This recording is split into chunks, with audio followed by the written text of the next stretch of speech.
નમસ્કાર વિદ્યાર્થી મિત્રો, કેમ છો? તો સ્વાગત છે તમારું આપણી યુટ્યુબ ચેનલ ચાલો શીખીએ પર, કે જ્યાં શીખવાનું બની જાય છે એકદમ સરળ અને મજેદાર. તો વિદ્યાર્થી મિત્રો, આપણે ફરી મળી રહ્યા છીએ એક સરસ મજાના 7મા ધોરણના પાઠ નંબર 2 સાથે, કે જેનું નામ છે ગુપ્તદાન. આ ગુપ્તદાન પાઠની સંપૂર્ણ આપણે આ વિડીયોમાં સમજૂતી મેળવવાના છીએ, અને એ પણ સરસ મજાના ચિત્રો સાથે. વિદ્યાર્થી મિત્રો, વિડીયો થોડોક લાંબો થઈ શકે એમ છે, કારણ કે પાઠ પણ થોડોક લાંબો છે. તો જો એક ધારું તમે ના જોઈ શકો તો વિડીયો કટકે પણ જોઈ શકાય છે. તો ચાલો શીખીએ. સૌ પ્રથમ આપણે લેખક પરિચયથી શરૂ કરીએ. તો આ ગુપ્તદાન પાઠના લેખક જે છે એનું નામ છે પીતાંબર પટેલ. પીતાંબર પટેલનો જન્મ, જો અહીંયા બાજુમાં જે ચિત્ર ફોટો દેખાય છે તે પીતાંબર પટેલનો ફોટો છે. તેમનો જન્મ મહેસાણા જિલ્લાના શેવાલી ગામે થયો હતો, ઈસવીસન 1918માં. તેઓ વાર્તાકાર અને નવલકથાકાર તરીકે જાણીતા છે. ગ્રામ જીવનના પ્રશ્નોને તેમણે પોતાની કૃતિઓમાં સરસ રીતે ગૂંથી લીધા છે. રસ્યો જીવ, ખેતરને ખોળે, ભાગ 1 અને 2 તેમની જાણીતી રચનાઓ છે. જો આ બંને પુસ્તકો તમને અત્યારે સ્ક્રીન ઉપર દેખાઈ રહ્યા હશે, તે બંને એમના પુસ્તકો છે અને જાણીતી રચનાઓ છે. તેમનું અવસાન 1977માં થયું હતું.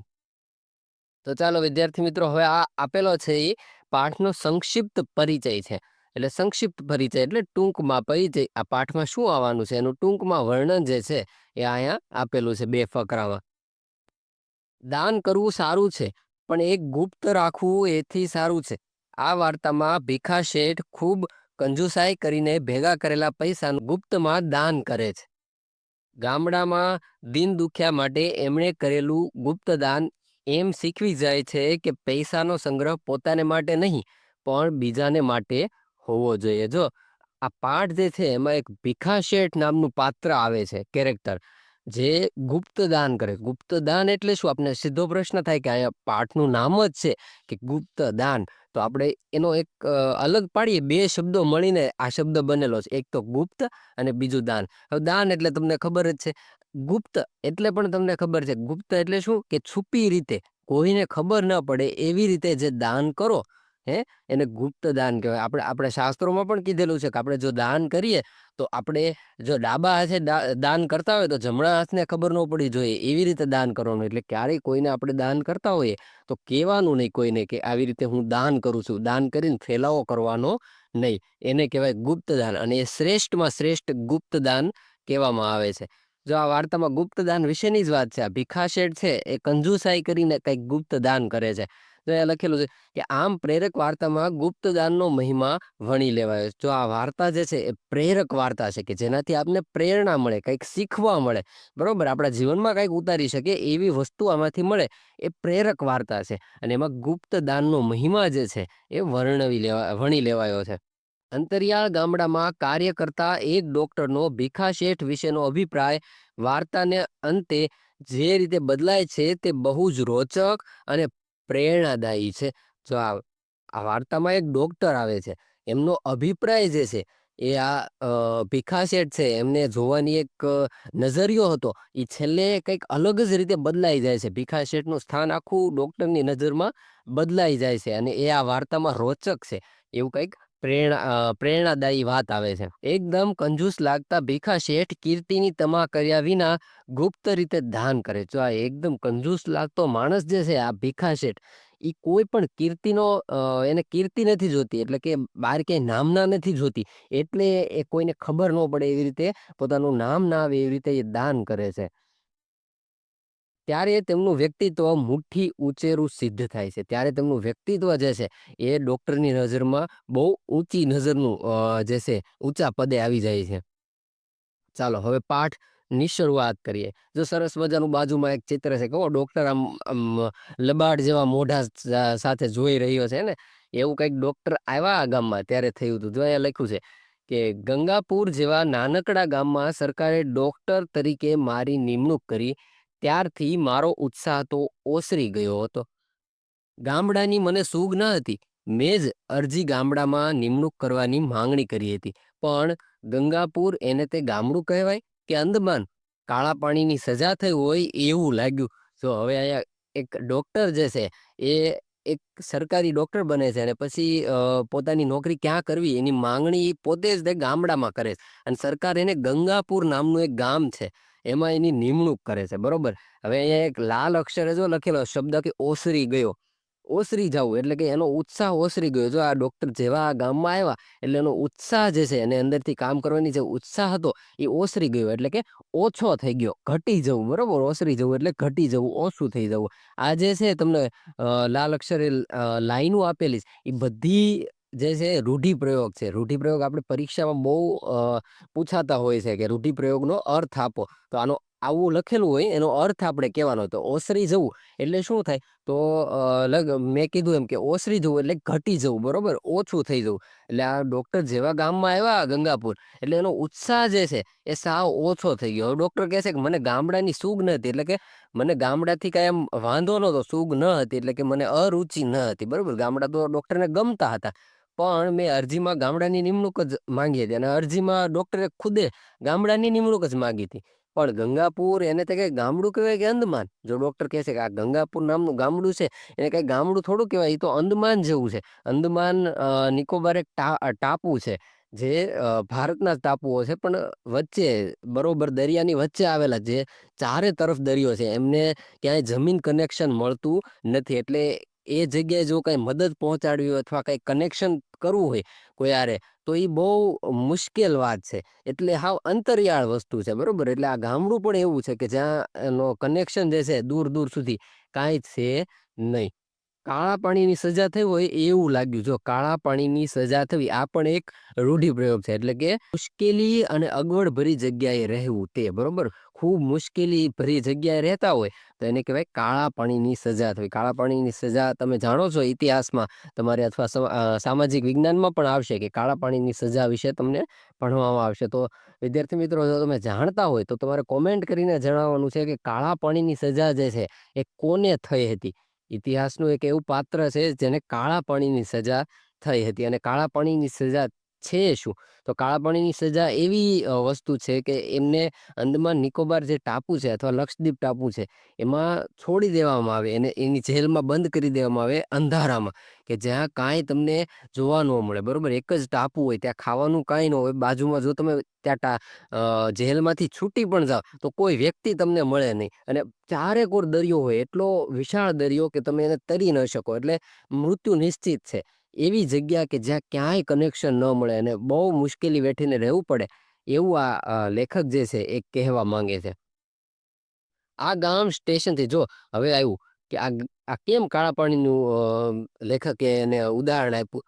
તો જો અહીંયા સરસ મજાનો ડોક્ટરનો ફોટો છે, બાજુમાં ઘોડા ઉપર જઈ રહ્યા છે, બરોબર? આ ગામ સ્ટેશનથી 16 કિલોમીટર દૂર હતું. જો સ્ટેશન જે છે રેલવે સ્ટેશન એનાથી 16 કિલોમીટર આ ગામ દૂર હતું. સ્ટેશનથી અહીં આવવા માટે ન મળે મોટર બસ કે ન મળે ગાડું. હવે જો સ્ટેશનથી આવવું હોય કઈ વસ્તુ લઈને કે કોઈ પણ રીતે આવવું હોય તો ન મળે ગાડું કે ન મળે મોટર બસ, કાંઈ પણ વસ્તુ આ ગામડામાં ચાલતી નથી. આવા ઘણા ગામડા હજે પણ મિત્રો છે કે જ્યાં આવી કાંઈ સુવિધા નથી. એ લોકો હજે આ બધી સુવિધાથી અંજાન છે, બરોબર?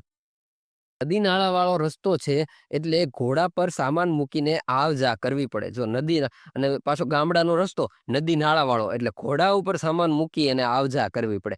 ઉનાળામાં નદીમાં પાણી ઓસરી જાય ત્યારે ગાડું ચાલી શકે.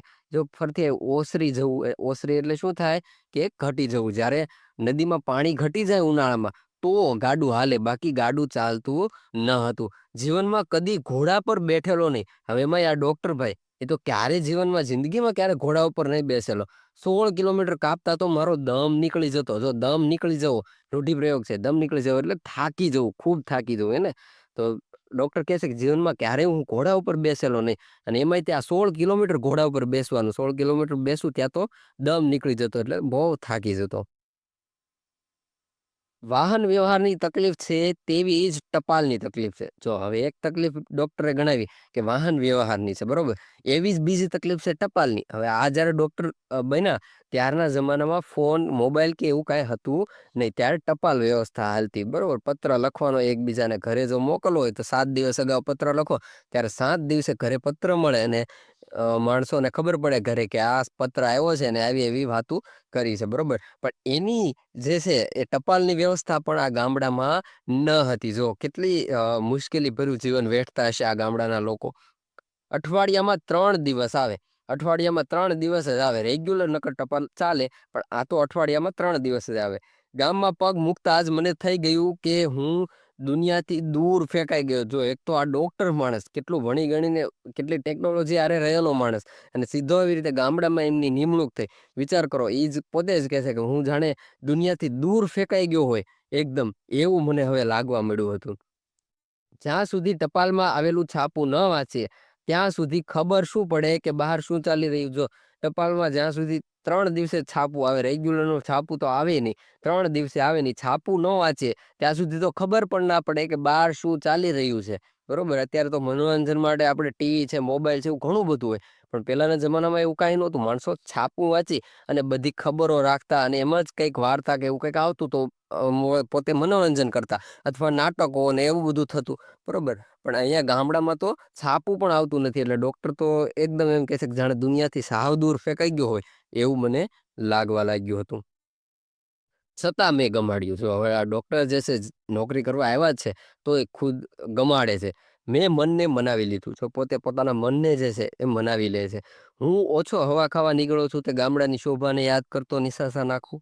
હવે ડોક્ટર ખુદના મનને મનાવે છે. હું કાંઈ થોડો કાંઈ હવા ખાવા નીકળો છું તે ગામડાની આ શોભાને યાદ કરતા કરતા હું નિશાસો નાખું, બરોબર. નિશાસા નાખવા એટલે કે દોષ દેવો, બરોબર. એવો દોષ શું કામ દઉં? હું તો અહીંયા નોકરી કરવા અને સેવા કરવા માટે આવ્યો છું, તો એ જ કરીશ. હું તો અહીં દર્દીઓની સેવા કરવા આવ્યો છું. આજ સુધી ગામડું જેનાથી વંચિત હતું એવું દવાખાનું ચલાવવા આવ્યો છું. ડોક્ટર હવે પોતાના મનને જ મનાવે છે કે હું તો અહીંયા દર્દી જે છે એની સેવા કરવા આવ્યો છું. અને આજ સુધી જે ગામડાના લોકો દવાખાનાથી એકદમ વંચિત હતા. વિચાર કરો, આ ગામડામાં આવી કાંઈ સુવિધા નથી તો એ લોકોને દવાખાના માટે કેટલી તકલીફ થતી હશે. તો ડોક્ટર એ જ વિચારે છે કે આ બધા આટલી બધી તકલીફમાં જીવે છે તો એ લોકોને દવાખાનું જે છે એ ચલાવવા હું એમની સેવા કરવા માટે આવ્યું છું. મારે મિશનરી પેઠે માત્ર સેવાઓનો જ ખ્યાલ હોવો જોઈએ, બરોબર. મિશનરી એટલે કે નોકરિયાત પેઠે મારે એક સેવાઓનો જ મારા મનમાં જે છે એ ખ્યાલ હોવો જોઈએ એવું ડોક્ટર માને છે. ને અહીં છેવાડે એક ખૂણાના ગામડામાં નિમાયો છું. જો આ ડોક્ટર જે છે એ છેવાડે એક ખૂણાનું ગામ છે, નાનકડું ગામ, એમાં નિમાયા છે, ગંગાપુર નામનું. એમાં ઈશ્વરનો સંકેત હશે. એટલે પોતે જ પોતાના મનને કહે છે કે એમાં કંઈક ઈશ્વરનો સંકેત હશે, બરોબર. ભગવાને જે ધાર્યું એ જ થવાનું છે. એવી રીતે ડોક્ટર કહે છે કે આમાંય કંઈક ઈશ્વરની મરજી હશે, બરોબર. આવા ગામડામાં ટપાલ રોજ આવતી નથી તો દવા ક્યાંથી આવતી હશે? ડોક્ટર પોતે જ વિચારે છે કે આવા ગામડામાં જો ટપાલ નથી આવતી રેગ્યુલર તો દવા ક્યાંથી પહોંચે? આ લોકોને દવા માટે કેટલે બધે દૂર જવું પડતું હશે. ચોમાસામાં નદીમાં પાણી આવતું હોય તો તે લોકો ક્યાં જાય? જો આ ડોક્ટર વિચારે છે. અને ડોક્ટર બહુ દયા ભાવ માણસ છે, બરોબર. દયાભાવી માણસ છે. એટલે પોતે અહીંયા રોકાય છે અને વિચારે છે કે જો આ લોકોને અહીંયા ટપાલ પણ નથી આવતી તો ચોમાસામાં પાણી આવી જતું હશે ત્યારે કેટલી આ લોકો તકલીફ વેઠતા હશે દવા માટે. સેવા જ કરવી હોય તો તેને માટે આનાથી વધારે સારું સ્થળ ક્યાં ચડે? અને સાચી જ વાત છે. જો સેવા જ કરવી છે માણસને તો આનાથી સારામાં સારું સ્થળ બીજે ક્યાં મળે? આ લોકોને ખૂબ જ સેવાની જરૂર છે. જેને વધુમાં વધુ સેવાની જરૂર છે એવા લોકો વચ્ચે ઈશ્વરે મને મૂકી દીધો. જો હવે ઈશ્વરનો આભાર માને છે કે આ લોકોને સૌથી વધારે સેવાની જરૂર છે અને ઈશ્વરે મને તેથી જ અહીંયા મૂક્યો છે. ગામડામાં ક્યાં રહેવું તે પણ પ્રશ્ન હતો. ગામડામાં આવી તો ગયા છે ડોક્ટર, પણ ક્યાં રહેવું એ પણ એક પ્રશ્ન હતો. સરકારે દવાખાનાનું મકાન જુદું બંધાવ્યું ન હતું. જો સરકારી કામ તો આપને ખબર જ હોય છે, બધે એવા હોતા નથી પણ અમુક જગ્યાએ હોય છે. તો સરકારે દવાખાનાનું મકાન જે છે એ જુદું અલગ બંધાવ્યું ન હતું. ગામના ચોરાની એક ઓરડીમાં હમણાં તેની શરૂઆત કરવાની હતી. હવે સરકારે દવાખાનું જે છે એ અલગ નહોતું બંધાવ્યું પણ ગામનો ચોરો આપણે જોયો હોય, બરોબર. દરેક ગામમાં એક ચોરાનું મકાન હોય તો ત્યાં એની એક ઓરડી છે. તેમાં જ તે આ દવાખાનાનું જે છે કામકાજ એ શરૂ કરવાનું હતું. એટલે મારે રહેવાનો પ્રશ્ન પણ ઊભો થયો. હવે આ ડોક્ટરને એટલે માટે રહેવાનો પ્રશ્ન પણ ઊભો થયો. ગામમાં ભીખા શેઠનું ઘર જરા ઠીક કહી શકાય તેવું હતું. ગામમાં એક વ્યક્તિ આ ભીખા શેઠ છે એમનું ઘર છે એ કંઈક ઠીક ઠીક કહી શકાય એવું ઘર હતું. એમને વિનંતી કરી એટલે એમણે પોતાનો મેળો ખાલી કરી આપ્યો. એમને જો ડોક્ટર વિનંતી કરે છે એટલે ભીખા શેઠ છે એ પોતાનો મેળો જે છે ઘરનો ઉપરનો માળ એને ખાલી કરી આપે છે. દવાઓ આવી ગઈ. ભીખા શેઠની મદદથી દવાખાનું શરૂ પણ કર્યું. હવે તો દવાઓ આવી ગઈ અને ભીખા શેઠની મદદથી દવાખાનું શરૂ પણ થઈ ગયું. મેં કમ્પાઉન્ડરની માંગણી કરી, પણ જવાબ આવ્યો કે ત્યાં આવવા કોઈ કમ્પાઉન્ડર મળતો નથી. વિચાર કરો, કમ્પાઉન્ડરની ડોક્ટર માંગણી, કમ્પાઉન્ડર એટલે કે સાથે એક વ્યક્તિ જે કામ કરી શકે, ડોક્ટર કે એવું કામ કરી શકે, એની ડોક્ટર માંગણી કરે છે. પણ આ ગામમાં કોઈ કમ્પાઉન્ડર આવવા માટે તૈયાર નથી. કેમ આવે? આ તમે જોયું ગામનું વર્ણન આવ્યું કે ગામ આવું અંતરિયાળ ગામ છે. તો કોઈ કેવી રીતે નોકરી કરવા આવે? તો જવાબ આવ્યો ટપાલમાં કે ત્યાં કોઈ કમ્પાઉન્ડર આવવા માટે રાજી નથી. એટલે ડોક્ટર શું કરે છે? માટે ગામડામાંથી જ કોઈની નિમણૂક કરવી, એવો જવાબ આવ્યો હતો. એટલે તમે તમારી રીતે ડોક્ટરને સરકારે પત્ર લખીને જણાવ્યું કે તમે તમારી રીતે ગામડામાંથી કોઈની નિમણૂક ત્યાં કરી લ્યો. એટલે મેં શંકર નામના એક નવજુવાનને રોકી લીધો. એટલે ડોક્ટર જે છે ગામના એક શંકર નામનો જુવાન છોકરો છે એને રોકી લે છે અને ત્યાં કમ્પાઉન્ડર તરીકે રાખે છે. ગામના જ નહીં, આજુબાજુના ગામના લોકો પણ દવા લેવા આવતા હતા. આટલામાં દવાખાનું ન હતું એટલે લોકોનો જબરો ઘસારો હતો. તો આ ખાલી ગામના નહીં, પણ આજુબાજુના ગામના પણ આ દવાખાને દવા લેવા આવતા હતા. કેમ? કારણ કે એટલા વિસ્તારમાં ક્યાંય દવાખાનું બીજું ન હતું. વિચાર કરો, આ જે ડોક્ટર છે એ કેટલો સેવાભાવી માણસ છે. હું એકલો પહોંચી વળતો ન હતો. દવાઓ પણ પહોંચી શકતી ન હતી. દવાઓ પણ ઓછી અને ડોક્ટર પણ માત્ર બિચારો એક જ ડોક્ટર, એટલી બધી ભીડ રહેતી. એટલે એ પોતે એકલા પહોંચી નથી શકતા અને દવાઓ પણ જે છે એ પૂરી થઈ જતી. પણ મને કંઈક કરવાનો ઉમંગ હતો એટલે ન તો થાક કે ન તો આવતો કંટાળો. જો આ ડોક્ટર જે છે એને મનમાં અંદરથી એવું સાહસ હતો કે નહીં, મારે સેવા જ કરવી. બરોબર, સેવા કરવાનો એક ઉમંગ હતો અલગ. એટલે ડોક્ટર ન હતો લાગતો થાક કે નતો આવતો કંટાળો. એટલે એ પોતાનું કાર્ય જે છે એ સારી રીતે કરતા હતા. મને ભીખા શેઠનું વર્તન અકળ લાગ્યા કરતું હતું. જો અકળ એટલે એક શબ્દાર્થ છે, બરોબર? અકળ એટલે શું? કે જે કળી ન શકાય તેવું, જે સમજાય નહીં ને તેવું, એટલે અકળ. એટલે આ ડોક્ટર કહે છે કે મને છે ને એક આ ભીખા શેઠ નામના શેઠ હતા ગામમાં, જેના મેળા ઉપર આ પોતે ડોક્ટર રહેતા હતા. એનું વર્તન જે છે એ થોડું અકળ, એટલે કંઈક અલગ અલગ લાગતું, કાંઈ વિચારમાં આવતું નહોતું. પાય માટે એ મરી જાય. પાય પેલાના અત્યારે કેવી રીતે રૂપિયા ચાલે છે, બરોબર? એવી રીતે પેલા પાય ચાલતા. પૈસા એની પેલા પાય ચાલતા, બરોબર? તો પાય માટે એ મરી જાય એવા માણસ હતા. બહુ લોભી માણસ, જો એમ કે છે. તેઓ પાસે એક ખાસી મૂડી હતી, પણ તેઓ પાછા પૈસાવાળા હતા. એની પાસે ઘણા બધા પૈસા હતા. દુકાન ચલાવતા હતા અને ધીરધાર પણ કરતા હતા. જો શેઠ જે છે એ દુકાન ચલાવતા હતા અને ધીરધાર એટલે કે કોઈને વ્યાજવે પૈસા આપવા, બરોબર? વ્યાજવે પૈસા આપ્યા હોય ને એવી રીતના જે ધંધો કરતા હોય એને ધીરધાર કહેવાય. એટલે એવું પણ આ શેઠ જે છે એ કરતા હતા. તો તે પગે ચાલીને સ્ટેશને જાય. જો આટલા બધા પૈસાવાળા હતા, આટલો બધો સારો ધંધો કરતા હતા, પણ તોય જ્યારે સ્ટેશને જવાનું થાય 16 કિલોમીટર, વિચાર કરો. તોય પોતે શેઠ જે છે એ પગે ચાલીને જાય. નો બળદગાડું લે, નો ઘોડો લે. ઉનાળાના દિવસોમાં ગાડા ચાલતા હોય તોય તે ખરા તડકામાં ચાલી નાખે. જો ઉનાળાના તડકામાં તો કીધું ને ડોક્ટરે કે નદી ઓસરી જાય એટલે નદી થોડી ઓછી પડી જાય તો ગાડા ચાલતા હતા. પણ એવા ગાડા ચાલતા હતા તોય તે આ શેઠ જે છે એ પોતે પગે ચાલી નાખતા. એવા ખરા તડકામાં પણ શેઠ પગે ચાલીને જતા હતા. પાસે સામાન હોય તો મજૂર કરી લે, પણ ગાડામાં ન બેસે. જો પોતાની પાસે સામાન હોય તો એક મજૂર કરી લે, પણ પોતે ક્યારે ગાડામાં બેસે નહીં. બહુ કંજૂસ માણસ હોય એવા આ શેઠ હતા. પાછા શેઠ જબરા કરકસરિયા. જો પાછા શેઠ હતા એ જબરા કરકસરિયા, એટલે કે બહુ કરકસર પૂર્વક પોતાનું જીવન ચલાવતા હતા, બરોબર? વધારાનો એક પૈસો પણ વાપરે નહીં. જેવી રીતે ગાંધીજી ચલાવતા. ગાંધીજી તમે જાણો છો કે એક ધોતિયું પહેરીને પોતે ચલાવતા હતા. બહુ કરકસર પોતાના જીવનમાં રાખતા હતા અને પાણી પણ એ ગાંધીજી છે એ બહુ ઓછી, પોતાની જેટલી જરૂરિયાત છે એ પ્રમાણેનું જ યુઝ કરતા હતા. તો એવી રીતે જે જરૂરિયાત છે પોતાને એટલું જ વાપરવું, એને કરકસર યુક્ત જીવન જીવ્યું કહેવાય. ખરું જોતા તો મને તેમને કંજૂસ કહેવા જોઈએ. જો ડોક્ટર કહે છે ખરું જોતા તો એને કંજૂસ માણસ કહેવા જોઈએ આ શેઠને. ગામમાં કદાચ એ જ પૈસાદાર હશે. ગામમાં સૌથી વધારે લગભગ એ જ પૈસાદાર હતા. છતાં મેં તેમના શરીરે કદી સારું લુગડું જોયું ને. જો ફોટો જોવો છો ને તમે, બાજુમાં શેઠ છે, એની અગાઉ આપણે પેલો ફોટો આવી ગયો છે. શેઠ ચાલતા હતા ને એની બાજુમાં એક મજૂર જે છે એ માથે એનો સામાન લઈને ચાલતો હતો. એમાંય શેઠનો ફોટો તમે જોયો હશે. તો કેવો હતો, ક્યારેય એના શરીરે સારું લુગડું જોયું નથી. એની જે ધોતી, એનો જબ્બો હોય એ બધું થાક થીગડાવાળું. જો કહેશે આગળ કે મેં તેમના શરીરે સારું લુગડું જોયું નથી.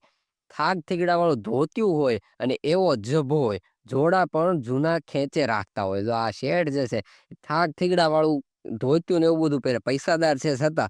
અને જોડા, પોતાના બૂટ જે છે, શૂઝ, એ પણ જૂના વાપરા રાખતા, કાંઈ નવું લે એવા ન હતા. મને થયું કે આવા કંજૂસના ઘરમાં ક્યાંથી રહેવાયો. હવે આ ડોક્ટર જે છે એને અંદરથી તૈયાર રાખે કે આવા હાવ લોભી માણસના ઘરે હું ક્યાં રહેવા આવી ગયો. ખૂબી તો જુઓ, ઘરમાં ખાનાર માત્ર 3 જીવ હતા. જો ખૂબી જુઓ એમાંય તે શેઠની, કે શેઠના ઘરમાં હતા કેટલા લોકો જે ખાય, તો માત્ર 3 લોકો જ હતા. શેઠ, શેઠાણી અને એમનો એકનો એક નાનો દીકરો. જો શેઠ હતા, શેઠાણી હતા ને એનો એકનો એક નાનો દીકરો હતો. બીજા કોઈ ઘરમાં ઝાઝા વ્યક્તિઓ પણ હતા નહીં. પણ શેઠાણીને એ સુખે ખાવા દેતા હશે કે કેમ, એની શંકા છે. તો આ ડોક્ટર કહે છે કે શેઠાણીને આટલો બધો કંજૂસ માણસ છે, એ શેઠાણીને શાંતિથી ખાવા દેતો હશે કે કેમ, એની શંકા લાગે છે મને તો. જે પૈસાને જ પરમેશ્વર ગણે છે એને બીજું શું દેખાય. જે માણસ પૈસાને જ ભગવાન માને છે એને બીજું કાંઈ દેખાય નહીં, કોઈની પીડા દેખાય નહીં, એવું આ ડોક્ટર કહે છે. તેમના બાપને એક ખોટના દીકરા હતા એટલે ભીખો નામ પાડ્યું. જો આ ભીખા શેઠના પપ્પા હતા, એમને ભીખા શેઠ આ એક જ દીકરો હતો, બરોબર, ખોટનો, એટલે લાખ ખોટનો આપણે કહીએ ને, ખોટનો એક દીકરો, એટલે એ એકનો એક છોકરો હતો, એટલે એનું નામ એને પાડ્યું ભીખો. તેમને પોતાનો પણ નાથો ખોટનો દીકરો. હવે ભીખા શેઠને એકનો એક દીકરો ને એનું નામ હતું નાથો. પાછળથી ઘણું ભર્યું હતું, પણ શેઠનો હાથ બંધાઈ ગયો હતો. પાછળથી ઘણું ભર્યું હતું એટલે એનું જે છે એની પાસે પૈસા અને એવું બધું પહેલેથી એના પપ્પાએ પણ ઘણું બધું સાચવી રાખ્યું હતું. એટલે બહુ બધા પૈસા આમની પાસે હતા. પણ શેઠનો હાથ બંધાઈ ગયો હતો. જો હાથ બંધાઈ જવું એ એક પાછો રૂઢિપ્રયોગ આવ્યો, બરોબર. હાથ બંધાઈ જવું એટલે શું થાય કે કંજુસાઈ કરવી. ખૂબ કંજુસાઈ કરતા હોય, ક્યારે પોતાની પાસે પૈસા હોય છતાં કોઈને આપે નહીં ને વાપરે નહીં, એને કેવું હાથ બંધાઈ જવો. જેમ જેમ હું આજુબાજુના ગામોથી પરિચિત થતો ગયો, તેમ તેમ સમજાતું ગયું કે આ ગામ બીજા ગામના પ્રમાણમાં ઠીક હતું. જો આ ડોક્ટર જેમ જેમ આ ગામથી પરિચિત થતા છે, જેમ જેમ ગામમાં સમય પસાર કરે છે, તેમ તેમ આ ડોક્ટરને જાણવા મળે છે કે આ ગામ જે છે ગંગાપુર, જેનું આટલું બધું ખતરનાક વર્ણન કર્યું છે આ ડોક્ટરે, એ ગામ આજુબાજુના ગામ કરતા સારું ગણાતું હતું. એટલે આજુબાજુના ગામ આની કરતા પણ ખરાબ હાલતમાં હતા. તેમાંય ભીખા શેઠનું નામ તો ચોમેર પંકાયેલું હતું. જો ચોમેર એટલે કે ચારે દિશામાં, બરોબર, અને પંકાયેલું એટલે કે ફેલાયેલું. એટલે આ ભીખા શેઠનું નામ હતું, એમાંય તે આજુબાજુના ગામમાં બધી કોર ફેલાયેલું હતું. લોકો પણ એમને માન આપતા, આજુબાજુના બધા ગામના અને આ ગામના પણ બધા લોકો તેમને માન આપતા હતા. આવું બધું ડોક્ટરે જોયું. આ જોઈ મને મનમાં ખેદ થતો હતો કે લોકો પૈસાને જ નમન કરે. એટલે આવું બધું જોવે છે એટલે ડોક્ટરને અંદરથી પસ્તાવો થાય છે કે આ લોકો પણ બધા માણસો હરખા જ હોય. જો એમ પસ્તાવો થવા લાગે છે. માણસો બધા પૈસાને જ નમન કરે છે, કારણ કે શેઠ જે છે એ કંજૂસ હતા, એ કોઈને કાંઈ આપે એવા હતા ને, એવું આ ડોક્ટરને લાગ્યું પેલી નજરમાં જોતા, બરોબર. એટલે એને એમ થાય છે કે આ બધા માણસો જે છે એ ગાંડા છે, બધા પૈસા માટે જ જ્યાં જેની પાસે પૈસા હોય એને જ નમન કરે છે. સત્તા આગળ જ સીધા રહે છે. જો સત્તા, જેની પાસે સત્તા જે છે એની આગળ જ આ બધા માણસો સીધા રહે છે. તેમનો સેવક થઈને જાય તેને ધક્કે ચડાવે એવા છે. અને આ માણસો જેનો સેવક થઈને બિચારો ગયો હોય એ માણસોને ધક્કે ચડાવે, અને જેની પાસે સત્તા છે એની પાસે જ નમન કરે, એવા માણસો છે. એવું ડોક્ટરને અંદરથી મનોમન થવા લાગ્યું હતું. ખરું જોતા તો મારે ભીખા શેઠ માટે રોષ કરવાનું કોઈ કારણ ન હતું. ડોક્ટર પાસે કહે છે ખરેખર જોવા જઈએ તો ભીખા શેઠ માથે રોષ એટલે કે ખીજાઈ જવાનું અથવા આવી રીતે ખીજ વર્તવાનું કે એનેથી નફરત કરવાનું કોઈ કારણ હતું જ નહીં. તેમણે મારું કંઈ બગાડ્યું ન હતું. ડૉક્ટરનું ક્યારેય ક્યાંય એને આડો પગ કર્યો નથી. એટલે એને કાંઈ બગાડ્યું નથી. ઉલટું તો ડૉક્ટર સાહેબ કહીને અડધા થઈ જતા. ઉપરથી આ શેઠ રહ્યા, એ ડૉક્ટર સાહેબ કરીને તો બિચારા બહુ માન આપતા હતા. તેમણે મને રહેવા મેળો પણ ખાલી કરી આપ્યો હતો. છતાં મને શેઠ માટે અંદરથી નફરત થઈ હતી. જો આટલું બધું શેઠે કર્યું હતું, પણ છતાંય ડૉક્ટરને જે છે આ શેઠ પ્રત્યે અંદરથી જે છે એ નફરત હતી. આપણે પણ આવું મિત્રો ઘણીવાર થતું હોય છે ને, કોઈ વ્યક્તિએ કાંઈ આપણું બગાડ્યું ન હોય અને બહુ વ્યક્તિ રેડી હોય, પણ છતાં આપણે અંદરથી એ વ્યક્તિ પ્રત્યે કંઈક અલગ જ પ્રકારની નફરત બેસી ગઈ હોય. ક્યારે આપણે એની સાથે વાત ન કરી હોય, એક જ વાર જોયા હોય, છતાં આપણે એની પ્રત્યે નફરત બંધાઈ ગઈ હોય. એવું ઘણીવાર આપણે પણ બનતું હોય છે, બરોબર? તો એવું જ તે આ ડૉક્ટરને પણ આ ભીખા શેઠ પ્રત્યે એવી લાગણી થયા રાખતી, એની પ્રત્યે નફરત બંધાઈ ગઈ હતી. કેમ? કારણ કે ભીખા શેઠ બહુ કંજૂસ માણસ હતા, એટલા માટે. ભીખા શેઠ પોતે આટલું કષ્ટ વેઠે છે અને બીજાને શું મદદ કરવાના હતા? જો ડૉક્ટર કહેશે, આ ભીખા શેઠ પોતે જ જો આટલું કષ્ટ વેઠતા હોય, કે પોતે જ જો ગાડું ન કરતા ને હાલીને વહી જતા હોય ઉનાળામાં, તો આ વ્યક્તિ બીજાને તો શું મદદ કરવાનો હતો? એટલે તો હું તેમની આગળ કદી વાત પણ મૂકતો નહીં. એટલે ડૉક્ટરને ઘણી બધી દવાની ને એવી બધી ઘણી બધી જરૂર હતી દવાખાનામાં. તોય એ પોતે ભીખા શેઠ પાસે ક્યારેય વાત મૂકતા ન હતા. એમની પાસે ક્યારેય મદદની આશા રાખતા ન હતા.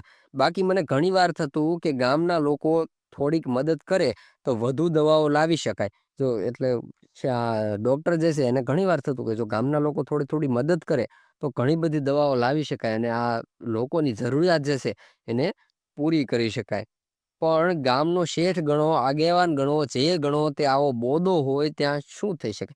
બોદો એટલે કે નબળો, બરોબર? એટલે એમ ડૉક્ટર કહે છે કે આ શેઠ કે આગેવાન કે જે ગણો એ આ ભીખા શેઠ હતા. અને ઈ જે આવા હાવ કંજૂસ માણસ હોય, તો પછી ગામમાં ક્યાંથી વિકાસ થવાનો? એવું આ ડૉક્ટરને લાગ્યા કરે છે. કદાચ ભીખા શેઠ વિશેની મારી નફરત પણ વધતી જાત. તો ડૉક્ટર કહે છે, કદાચ આ નફરત જે છે મનમાં ઘર કરી ગઈ, એ કદાચ ધીમે ધીમે વધતી જ જાત.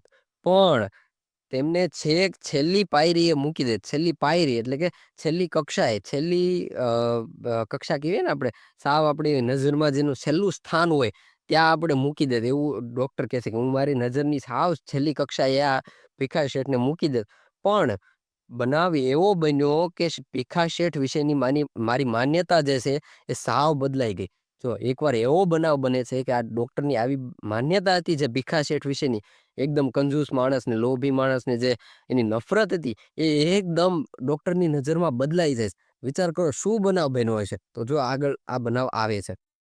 એટલું જ નહીં, પણ હું મારી જાતને ઠપકો આપવા લાગ્યો. એટલું જ નહીં, પણ ડૉક્ટર પોતાની જાતને પણ ધિક્કારવા લાગે છે કે હું આવા માણસ વિશે આવું વિચારી રહ્યો હતો. એવો બધો જે છે એ ઠપકો આપવા મળે છે. વિચાર કરો કેવી ઘટના બની છે. તે માણસ ઓળખવામાં કેવી થાપ ખાધી. પોતાના મનને કહે છે કે તે માણસ ઓળખવામાં કેવી આ થાપ ખાધી, બરોબર? કેવી ભૂલ કરી તે. એવું બન્યું કે ગામમાં હવે વાત કરે છે કે શું ઘટના બની હતી. કે એવું બન્યું, એક દિવસ એવું બને છે કે ગામમાં મેલેરિયાનો પવન વાયો. મેલેરિયાનો વાયો એવું કહેવાય આપણે, બરોબર? મેલેરિયા રોગ જે છે એ ગામમાં ફાટી નીકળે છે. બધાને મેલેરિયા થાય. મિત્રો તમે જાણો છો મેલેરિયા કઈ રીતે થાય? મેલેરિયા વરસાદની ઋતુમાં થાય અને અત્યારે વરસાદની ઋતુ ચાલુ છે, બરોબર? જ્યાં પાણી ભરાય ત્યાં મચ્છર આવે અને એ મચ્છર જે છે એમાંથી મેલેરિયાના મચ્છર જન્મ લે અને એ મચ્છર આપને કરડે અને આપને તાવ આવી જાય, એટલે એ મેલેરિયાનો તાવ જે છે એ થાય. અને ઈ જમાનામાં મેલેરિયાનો તાવ જે છે ખૂબ મોટો તાવ કહેવાતો. એની દવાઓ જે છે એ બહુ ઓછા પ્રમાણમાં મળતી હતી. તો મેલેરિયાનો વાય છે ગામમાં. આમે દર વર્ષે આ બાજુ મેલેરિયાનું પ્રમાણ વધારે રહે છે. ડૉક્ટર કહે છે કે દર વર્ષે જે છે આ બાજુ આ વિસ્તાર જે છે ગામડાનો, એમાં મેલેરિયાનું પ્રમાણ દર વર્ષે વધારે જ રહે છે. નદી નાળામાં પાણી ભરાય રહે. કેમ મેલેરિયાનું પ્રમાણ વધારે? તો કહે છે જો કે નદી નાળા હોય એમાં બંધિયાળ પાણી એટલે કે એક સ્થિર પાણી હોય એવું ભરાઈ રહે. ખાબોચિયામાં ને એવા બધે. એમાંથી મચ્છર થતા અને આજુબાજુના ગામડાઓ સુધી મેલેરિયા ફેલાતો હતો. એમાં પાણીમાં મચ્છર થાય અને આજુબાજુના ગામડા જે છે એમાં મેલેરિયાનો રોગ જે છે એ ફેલાઈ જતો હતો. ગામડાઓ સુધી મેલેરિયા ફેલાઈ જતો. દવાખાનું સરકારી ખર્ચે ચાલતું હતું. હવે આ દવાખાનું જે છે એ એકદમ સરકારી દવાખાનું હતું. સરકારી ખર્ચે જ ચાલતું હતું. એટલે જ પ્રમાણમાં દવાઓ મળતી. તે આવા સમયમાં દર્દીઓ માટે ઘણી ઓછી હતી, થોડી હતી. તો એટલે આ સરકારી દવાખાનું હતું એટલે એની અમુક પ્રમાણ હોય, એનું જે માત્રા હોય એ પ્રમાણે જ દવાઓ મળતી. એની સિવાય વધારે દવાઓ ન આવે. એની જે નિશ્ચિત કરેલી હોય એટલી જ દવાઓ આવ્યા કરતી હતી. એટલે આવો જ્યારે રોગ ફાટી નીકળે ત્યારે એ દવાઓની તાણ પડી જતી, બરોબર, બહુ ઘટતી. અને માણસો જે છે બહુ બધા બીમાર પડવા લાગ્યા હતા. જો ફોટોમાં દેખાય તમને દર્શાવેલું છે, કેટલા બધા માણસો છૂટેલા છે, આમ માંદા પડી ગયા અને ડોક્ટર બિચારો દોડા-દોડી કરે છે. એટલે મેં ગામના આગેવાનો આગળ વાત મૂકી કે ગામ લોકો મદદ કરે તો બધાને છૂટથી દવા આપી શકાય. એટલે ડોક્ટર વિચારે છે કે હવે શું કરવું? તો એ ડોક્ટર જે છે ગામના જેટલા આગેવાનો છે, માણસો પૈસાદાર ને એવા બધા આગેવાનો છે, એમને બધાને ભેગા કરે છે અને એમની આગળ એક વાત મૂકે છે કે જો બધા લોકો થોડી ગામના લોકો મદદ કરે તો બધાને છૂટથી દવા આપી શકાય, બધાને સારી રીતે દવા આપી શકાય અને સાજા કરી શકાય. ઇન્જેક્શન પણ મંગાવી શકાય અને આજુબાજુના ગામડામાં પણ રાહત આપી શકાય. જો આ ડોક્ટર બહુ સેવાભાવી માણસ છે એટલે આવી ગામમાં વાત કરે છે બધાને. ગામડામાં પણ રાહત આપી શકાય. પણ લોકો તો એકબીજાની સામે જોઈ અને વિખરાઈ ગયા. હવે જો લોકો આવું બધું ભેગા કરીને ડોક્ટર બિચારા સેવાઓ માટે વાત કરે છે, પણ લોકો બધા છે એ એકબીજાની સામું જોઈ અને ધીમે ક્ષણ ટોળું જે છે એ વિખરાઈ જાય છે. બધા એ પોતપોતાને કામે ચડી જાય છે, કોઈ મદદ કરતું નથી. ભીખા શેઠ પણ કંઈ બોલ્યા નહીં. બોલ્યા સોરી ભીખા શેઠ પણ કંઈ ન બોલ્યા. ત્યારે મને થઈ ગયેલું કે આવા આગેવાનને જ દવા ન આપવી જોઈએ. જો આવા સમયે ભીખા શેઠ પોતે હાજર હતા, આવા પૈસાદાર, અને ઈ પણ કાંઈ બોલતા નથી. એટલે ડોક્ટરને અંદરથી વધારે ગુસ્સો આવી જાય છે કે આવા આગેવાન, એક તો ગામનો આગેવાન અને પૈસાદાર માણસ, આવાને જ દવા આપવી ન જોઈએ. બિચારો ઓલા મરે અને આ કાંઈ મદદ નથી કરતો એમ.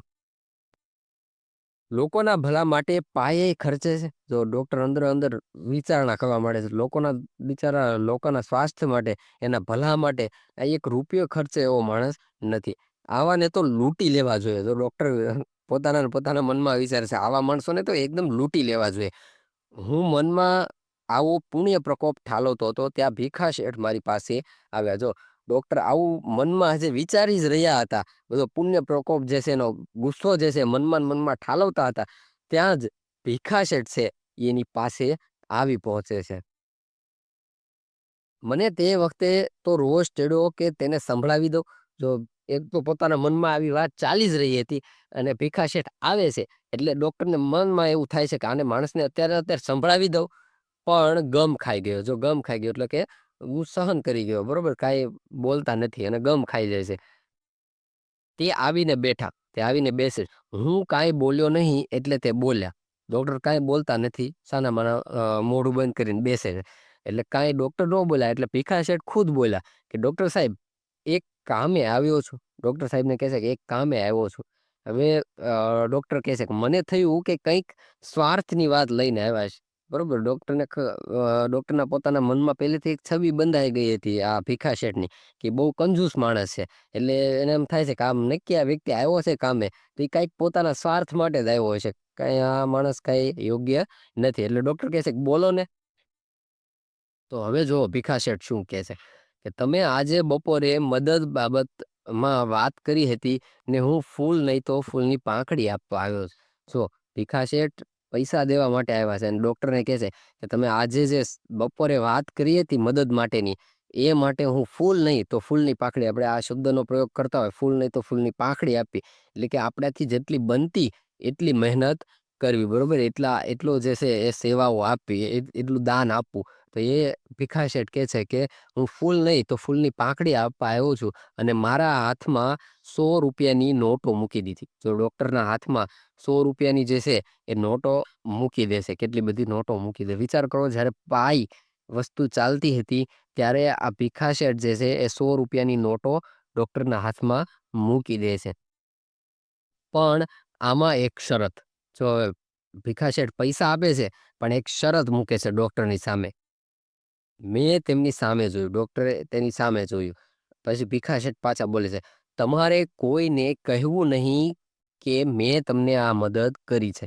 જો ભીખા શેઠ એક ડોક્ટર આગળ એક શરત, પૈસા આપે છે અને એક શરત મૂકે છે કે તમારે કોઈને કહેવાનું નહીં કે મેં તમને આટલા પૈસા આપ્યા છે અને આ બધી મદદ જે છે એ મેં કરી છે. તો ડોક્ટર કહે છે કેમ, એમાં શું વાંધો છે? તો બીજા પણ આપવા ખેંચાય ને. તો ડોક્ટર કહે છે કે એમાં શું વાંધો છે? જો તમે આવું બધું બહાર પાડશો તો બીજા લોકોને પણ કંઈક પૈસા આપવાની ખબર પડશે, બરોબર? બીજા લોકો પણ પૈસા આપશે, ખેંચાશે આ તરફ. મને એ પસંદ નથી. એટલા માટે તો બધા વચ્ચે હું કઈ બોલ્યો ન હતો. જો ભીખા શેઠ કહે છે કે મને એ વસ્તુ છે ને એ પસંદ નથી. મદદ કરું અને પછી કહું એ વાત મને છે એ પસંદ નથી. એટલે તે જયારે બપોરે તમે કીધું ત્યારે હું બોલ્યો ન હતો. એ લોકો જો ફાળો કરતા હશે તો હું તેમાં પણ તેમના જેટલી જ રકમ ભરીશ. જો ભીખા શેઠ કહે છે કે જો ફરીથી એ લોકો ફાળો કરશે તો હું એમાં પણ રકમ એને એ જેટલા એ લોકોએ ધારી હશે એટલે હું એમાંય ભરી દઈશ. પણ અત્યારે જે આપું છું એ કોઈને કહેવાનું નહીં.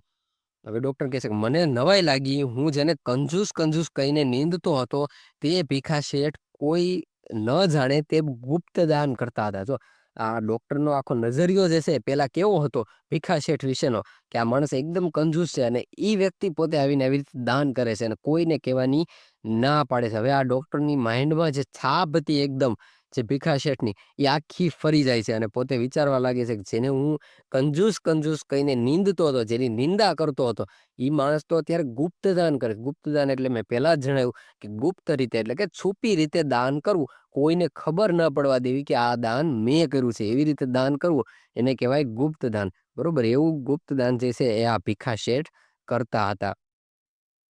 મને તેમનામાં રસ પડ્યો એટલે મેં તેમના વિશે જાણવા અનેક પ્રશ્નો કર્યા. હવે ડોક્ટરને જે છે આ ભીખા શેઠના આવા વર્તન વિશે એનામાં થોડોક હવે રસ પડે છે. કારણ કે એના માઇન્ડમાં જે છબી હતી તે એનું એક પેલું ધારણા હતી એ આખી બદલાઈ ગઈ છે. એટલે એના થોડોક રસ પડે છે અને એને ઘણા એની વિશે વધારે જાણવા માટે પ્રશ્નો કરે છે. પણ તે દાદ આપતા ન હતા. દાદ આપવી એટલે કે એને બહુ જે છે ભાવ આપવો નહીં. બરોબર, એટલે આ ભીખા શેઠને બહુ બધું જાણવા માટે ડોક્ટર પ્રશ્ન કરે છે. પણ ભીખા શેઠ કાંઈ જણાવવા માંગતા નથી એટલે તેઓ દાદ ન આપતા. પણ તૂટક વાતોમાંથી મને જાણવા મળ્યું કે એ પંડે કષ્ટ વેઠતા મોજશોખ કરતા ન હતા. તે પૈસા ભેગા કરવા માટે નહીં પણ આ રીતે છુપી રીતે મદદ કરવા માટે. જો હવે ડોક્ટર બીજા વ્યક્તિઓ અને ગામના અને બીજા વ્યક્તિઓ પાસેથી જાણે છે અને ત્યારે ડોક્ટરને ખબર પડે છે કે આ વ્યક્તિ જે છે ભીખા શેઠ એ આટલું બધું કષ્ટ પોતાના પંડે પોતાના શરીરે વેઠતા હતા. પોતે સારું કપડું નહોતા પહેરતા અને ચાલીને બધું કરતા હતા, જાતા આવતા. ઈ પોતે પૈસા ભેગા કરવા માટે એવું કરતા ન હતા. તો શા માટે કરતા હતા? પોતે ગુપ્ત રીતે દાન કરવા માટે. બરોબર, લોકોની સેવા માટે દાન કરવા માટે જે છે એ આવી કષ્ટ વેઠતા હતા. વિચાર કરો ભીખા શેઠ કેવા મહાન વ્યક્તિ હશે. એટલે આ ડોક્ટરની જે છબી હતી એની આખી મગજમાં છપાયેલી એ આખી એકદમ બદલાઈ જાય છે. વાતમાં તેમણે કહ્યું, તો વાતમાં આવી રીતે વાત કરતા હતા બંને ભીખા શેઠ અને ડોક્ટર. તો વાતમાં ભીખા શેઠ જે છે એ કહે છે કે હું તો આ બાબતની કોઈની આગળ વાત કરતો નથી. જો ભીખા શેઠ કહે છે હું આ બાબતની જે છે કોઈ આગળ વાત નથી કરતો. પણ તમે બહુ કહો છો તો હું કહું છું કે કરકસર કરું છું એટલે તમને પણ થતું હશે કે શેઠ કંજૂસ છે. જો ડોક્ટર ક્યારના પ્રશ્નો પૂછે છે બધા જાણવા માટે. એટલે ભીખા શેઠ કહે છે કે હું આ બાબતે જે છે કોઈને જણાવતો નથી, બહુ વાત નથી કરતો. પણ તમે બહુ ક્યારના કહો છો તો હું તમને કહું કે હું બહુ કરકસર કરું એટલે તમને એવું લાગતું હશે કે હું એકદમ કંજૂસ માણસ છું. પણ આજુબાજુના લોકો ગરીબાઈમાં સડતા હોય ત્યારે હું કઈ રીતે મોજ શોખ કરી શકું? જો વિચાર કરો, આ ભીખા શેઠ ગામના લોકોના અને ગરીબોની કેટલી પોતાના માઇન્ડમાં જે છે એનું ચિંતન ચાલતું હોય છે. બરોબર, તો એમ કહે છે કે આજુબાજુના લોકો બિચારા ગરીબાઈમાં સડતા હોય તો હું કઈ રીતે મોજ શોખ કરી શકું? આ ભીખા શેઠનું ખુદનો એક દ્રષ્ટિકોણ છે. તેમને શરીર પર ઢાંકવા ગાભોય ન મળતો હોય તો હું કેવી રીતે નવા લુગડા પહેરી શકું? જો ભીખા શેઠ કહે છે કે ગામના લોકોને બિચારાને પહેરવા ગાભોય મળતો ન હોય તો હું નવા કપડાં કેવી રીતે પહેરી શકું? એટલા માટે એ પોતે જે છે થીગડા મારેલા કપડાં પહેરતા હતા. ગાંધીજીનું પણ આવું જ વિચાર ધારા હતી. બરોબર, તમે જાણો છો કે ગાંધીજીએ કસમ લીધી હતી જ્યાં સુધી દેશમાં બધા લોકો સારા કપડાને સારી મતલબ સુવિધા ન મળે ત્યાં સુધી હું પણ એવું કાંઈ કરી શકું નહીં. એટલે પોતે એક જ વસ્ત્ર પહેરતા હતા. એવી જ રીતે આ એકદમ ગાંધીજીની વિચારધારા ઉપર ચાલનાર માણસ એટલે કે આ ભીખા શેઠ છે. પણ ગામડાના માણસ છે. કોઈ સારું ખાવા બેસવું ને થાય કે લોકોને બિચારાને ખાવાનું મળતું નથી ને આપણે ગળું ખાવા બેઠા.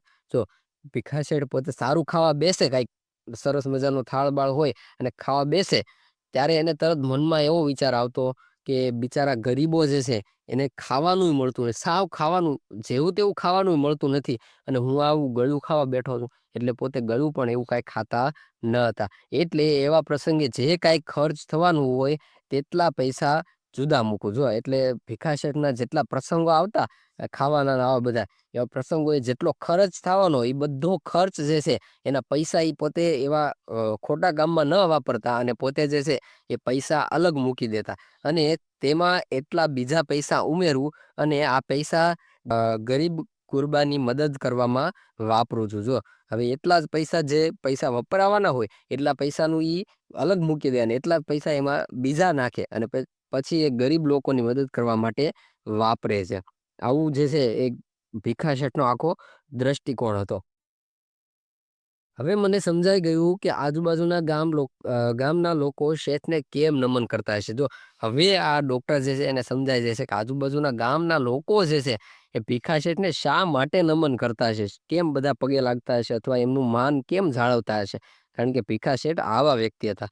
આવા માનના અધિકારી શેઠને માટે કેવું ધારીને બેઠો હતો. પોતે ડોક્ટર પોતાને કોસે છે કે આવો મહાન માણસ છે, એના વિશે હું કેવું ધારીને બેઠો હતો મનમાં.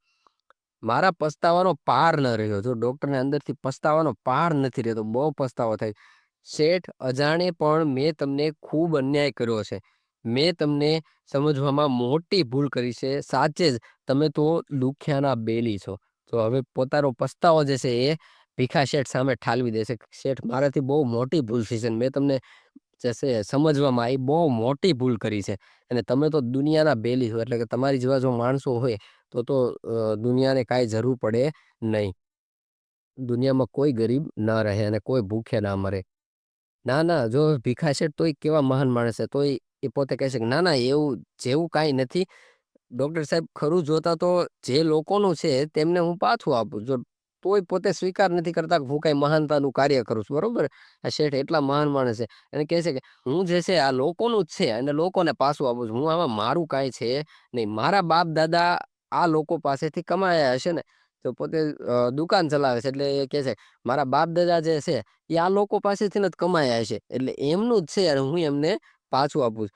પણ માણસનો સ્વભાવ જ એવો છે કે પોતે જે કાંઈ કરે તે બીજાને જણાવવા સિવાય એને ચેન ન પડે.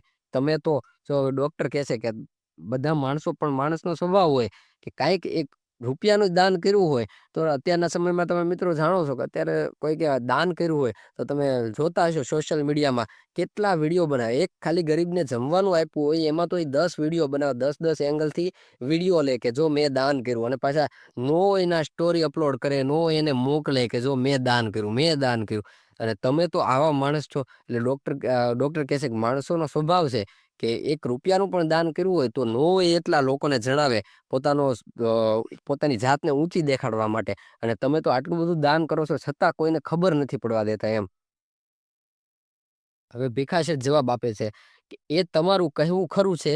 શેઠાણી પણ મને ઘણીવાર કહે છે કે કંઈક નામના તો કરો. જો હવે શેઠ કહે છે કે તમારું કેવું તો સાચું છે અને આ શેઠાણી જે છે એની ઘરના ભીખા શેઠના, એ પણ ઘણીવાર કહે છે કે તમે તમારી કંઈક નામના કરો, પણ એવા મિથ્યા મોહ સિદ્ધને રાખો. જો શેઠનું ખુદનું એક તર્ક છે કે એવો ખોટે ખોટો મોહ હું કામ રાખો? એવું આપણે દાન કરવું પછી ખોટે ખોટો મોહ રાખો, એ કાંઈ યોગ્ય નથી.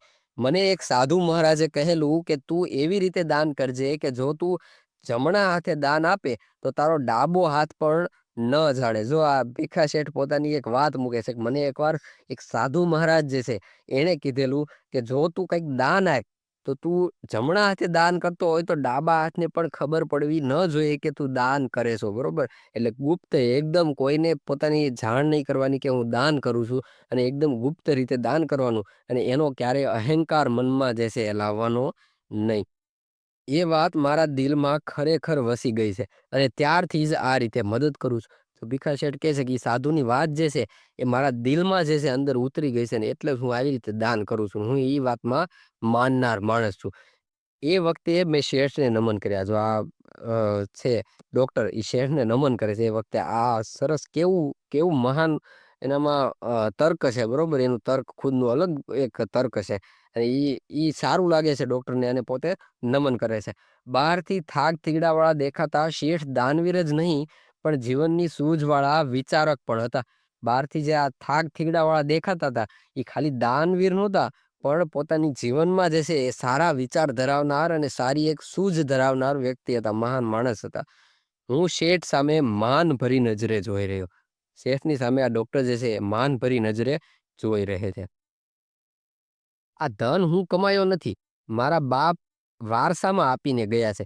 એટલે મારે એ વારસો મારા પુત્રને આપવો જોઈએ. હવે શેઠ પોતાનું આગળનું તર્ક જણાવે છે કે આ જેટલું ધન છે, પૈસા જે છે એ હું નથી કમાયો. મને મારા બાપ દાદાએ આપ્યું છે. તો આ ધન જે છે એ હું વાપરી ન શકું. હું મારા દીકરાને આપીશ. પણ હું એનો બધો નફો આ રીતે વાપરી નાખું છું. પણ એ ધન જેના બાપ દાદાએ આપ્યું હતું, ઈ પોતે શેઠ વાપરતા નથી. પણ એમાંથી જે નફો આપે છે, પોતે જે દુકાન ચલાવે છે ને એમાંથી જે પૈસા આવે છે, ઈ બધો પોતે વાપરે છે, બરોબર? એમાંથી જે નફો આવે છે, આ બધાને વ્યાજે આપે છે ને એમાંથી જે નફો આવે, ઈ બધો આવી રીતે દાનમાં એ વાપરી દે છે. જે વારસો છે એનો હું માલિક નથી. ઈ કહે છે કે જે મને પહેલેથી મળ્યું છે, એનો હું કોઈ માલિક નથી, કારણ કે મને મળેલું છે. પણ રખેવાળ છું, બરોબર? રખેવાળ એટલે કે એને સાચવી રાખવી ઈ મારી જવાબદારી છે. મારી કમાણી મને વાપરવાનો હક છે ને હું વાપરતો આવ્યો છું. મારી કમાણી હું ખુદ જે કમાણી કરું છું, એની ઉપર મારો હક છે. બાકી જે મળેલું છે એની ઉપર મને હક નથી. એટલે જે મારી કમાણી છે એ હું વાપરું છું, એવું શેઠનું કહેવું છે. હું કષ્ટ વેઠું છું એટલે ઘણાય મારી પાછળ બબડે છે. પેલા દિવસે સ્ટેશનથી તમે ગાડીમાં આવ્યા અને હું ચાલતા આવ્યો, ત્યારે હું સમજી ગયો હતો કે તમે મનમાં ને મનમાં કંજૂસ કંજૂસ કહી મારો તિરસ્કાર કરતા હતા. હવે જો આ ભીખા શેઠ કહે છે કે પહેલા દિવસે જ્યારે તમે ગાડીમાં આવતા, પહેલા દિવસે આપણે વાત થઈ કે ભીખા શેઠ જે છે એ પોતે બળદગાડાની જગ્યાએ ચાલીને ખરા તડકામાં પણ જાતા, બરોબર? સ્ટેશને. અને ત્યારે જ તે જ્યારે ખરા તડકે ચાલીને જતા હતા, ત્યારે તે સામે આ ડોક્ટર ગાડીમાં ચાલ્યા, બળદગાડામાં ચાલ્યા આવતા, બરોબર? ત્યારે ત્યારની ઘટના ભીખા શેઠ કહે છે કે જ્યારે હું ગાડીમાં ચાલીને આવતો હતો અને તમે ખુદ ડોક્ટર સાહેબ ગાડીમાં આવતા હતા, ત્યારે મને ખબર પડી જ ગઈ હતી કે તમે મને મનમાં ને મનમાં કંજૂસ કંજૂસ એવો કહી રહ્યા હતા અને મારો તિરસ્કાર કરી રહ્યા હતા. પણ ડોક્ટર સાહેબ શું કરું?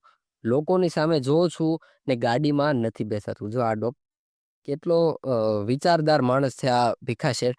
એ કહે છે કે શું કરું કે લોકોની સામે જો, આ લોકોની હાલત જો, તો મારાથી ગાડીમાં પણ બેસાતું નથી. પોતે સારું ખાતા પણ નથી. વિચાર્યું ને તમે? જોયું કે પોતે સારું પહેરતા, કપડાં પણ સારા પહેરતા નથી અને ખાવાનું પણ સારું ખાતા નથી. સામાન્ય જે છે એ ખાવાનું ખાય છે.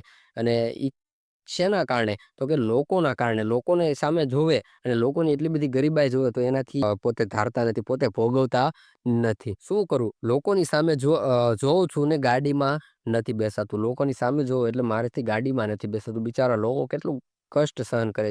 ગાડીવાળાને રૂપિયો આપી દઉં એના કરતા પોટલું ઉપાડીને આવનારને આપું તો શું ખોટ છે? જો ભીખા શેઠ પેલા આપણે જોયું કે ભીખા શેઠ પોતાની સાથે મજૂર કરી લેતા, પણ ગાડીમાં બેસતા નહીં. એટલે એ કહે છે કે ગાડીવાળાને રૂપિયો આપવું એની કરતા એ બિચારો ગરીબ છે, જે સામાન ઉપાડે છે, એને રૂપિયો આપવું તો શું ખોટું છે? એટલે એ પોતે જે છે એ સામાન ઉપાડનાર એક માણસને સાથે રાખતા, જે ગરીબ હતો એકદમ, બરોબર? અને એને પૈસા આપતા હતા. આપણે એ ચાલીને જઈએ એમાં શું દુબળા પડી જવાના હતા? ભીખા શેઠ કહે છે આપણે ચાલીને જઈએ એમાં થોડા કઈ દુબળા પડી જવાના હતા. ડોક્ટરની નજરમાં હવે ભીખા શેઠનું માન જે છે એ એકદમ ઊંચું થઈ જાય છે. વિચાર કરો તમે, કેવો માણસ ડોક્ટરે ધાર્યો તો નહીં, એ માણસ કેવા નીકળે છે. અને આપને પણ પેલા કેવું લાગતું હતું કેવા આ માણસ છે. હું ઘડી પહેલા જેનો તિરસ્કાર કરતો હતો તેના પગે ચાલવાનું મન થયું. હવે જો ઘડી પહેલા જે વ્યક્તિનો ડોક્ટર તિરસ્કાર એટલે કે ધિક્કારતા હતા પોતાના મનમાં, હવે એના પગલે ચાલવાનું મન થાય છે. એની રાહ, ઈ જે રસ્તે ચાલે છે, મતલબ કે ઈ જે કાર્ય કરી રહ્યા છે એવું કાર્ય પોતાને કરવાનું પણ મન થવા લાગે છે. પ્રભાવિત થઈ જાય છે ડોક્ટર એનાથી. વૈભવ ભોગવતા ભોગવતા દાન કરનાર જોયા છે. કીર્તિ કેરા કોટડા બાંધવા માટે દાન કરનાર સાંભળ્યા છે. પણ આ રીતે પોતાની જાતને કષ્ટ આપીને મદદ કરનાર છુપા દાનવીર મેં જોયા તો નથી. તો ડોક્ટર કહે છે કે વૈભવ ભોગવતા ભોગવતા દાન કરનાર અને કીર્તિ કેરા કોટડા, કીર્તિ એટલે કે યશ, પોતાની નામના બનાવવા માટે દાન કરનાર મેં ઘણા દાનવીરો જોયા છે. પણ આવી રીતે છુપું દાન કરનાર મેં એક પણ માણસ આજ સુધીમાં જોયો નથી. સાંભળ્યા પણ નથી. ડૉક્ટર કહે છે કે આવું તો મેં વ્યક્તિ ક્યારેય સાંભળ્યું નથી, કલ્પના પણ નથી કરી. મને ભીખા શેઠ દાનેશ્વરી દેખાયા. મનોમન હું તેમને વંદી રહ્યો છું. જો મનોમન જે છે એ ડૉક્ટર એને વંદી રહ્યા છે, એટલે કે એને એની જે મહાનતા છે એને નમન કરી રહ્યા છે. અને ડૉક્ટરની નજરમાં ભીખા શેઠ એક આઈડિયલ પુરુષ, એક આદર્શ પુરુષ જે છે એ બની ગયા છે. વિદ્યાર્થી મિત્રો, આપણે પણ જો આમાંથી શીખ મળે એક જ, કે આપણે પણ જ્યારે પણ દાન કરીએ ત્યારે ક્યારેય કોઈને ગણાવીને દાન કરવું ન જોઈએ. જો કોઈને જરૂર હોય તો એને જરૂરિયાતમંદને આપણીથી જેટલી મદદ થાય એ મદદ આપણે કરવી જોઈએ, બરોબર? હવે આ પાઠમાં આવેલા શબ્દાર્થ જોઈ લઈએ. પાઠ ચલાવ્યો ત્યારે લગભગ તો મેં અર્થ કહી દીધા, છતાં એકવાર જોઈ લે. સુગ એટલે કે અરુચિ, વંચિત એટલે વિમુખ, પાયરી એટલે કે પદવી, પેઠે એટલે કે એની જેમ, ખેદ એટલે કે દુઃખ, અકળ એટલે ન સમજાય તેવું, રખેવાળ એટલે ચોકીદાર, નફરત એટલે કે તિરસ્કાર, ધીરધાર એટલે કે વ્યાજે નાણાં આપવા તે, બોદો એટલે કે ઢીલો અથવા નબળો, પંકાયેલું એટલે કે જાણીતું, પુણ્ય પ્રકોપ એટલે ખોટું થતું જોઈને જાગતો ક્રોધ. હવે આ પાઠમાં આવેલા રૂઢિપ્રયોગો, આ 4 રૂઢિપ્રયોગો છે. ચારે ચાર આપણે પાઠમાં જોઈ લીધા. હવે એના અર્થો આપેલા છે. એકવાર જોઈ લેજો અને તમારી નોટબુકમાં પણ લખી લેજો, જેથી કરીને જો પરીક્ષામાં પૂછાય તો તમને ક્યાંય માર્ક્સ જાય નહીં. ઓસરી ગયો એટલે કે ઘટી ગયો અથવા ઓછો થઈ ગયો. કાળા પાણીની સજા એટલે કે મુશ્કેલી રૂપ અને અગવડ ભરી જગ્યાએ રહેવું. દમ નીકળી જવો એટલે કે થાકી જવું. હાથ બંધાઈ જવો એટલે કે કંજૂસી કરવી, બરોબર? તો વિદ્યાર્થી મિત્રો, અહીંયા આપણો વિડીયો પૂરો થાય છે. જો વિડીયો ગમ્યો હોય તો લાઈક, શેર અને સબસ્ક્રાઈબ કરો. આવા જ વિડીયો જોવા માટે અમારી સાથે જોડાયેલા રહો. અને હા, ધોરણ 6, 7 અને 8 ગુજરાતી, આ ત્રણેય ધોરણની આપણી ચેનલમાં પ્લેલિસ્ટ મુકાઈ ગયેલી છે, જેમાં સમજૂતી, પાઠની સમજૂતી અને એનો સ્વાધ્યાય પણ મૂકી રહ્યા છે. તો તમે અમારી ચેનલ સાથે જોડાયેલા રહો અને સબસ્ક્રાઈબ કરવાનું ભૂલતા નહીં. ધન્યવાદ.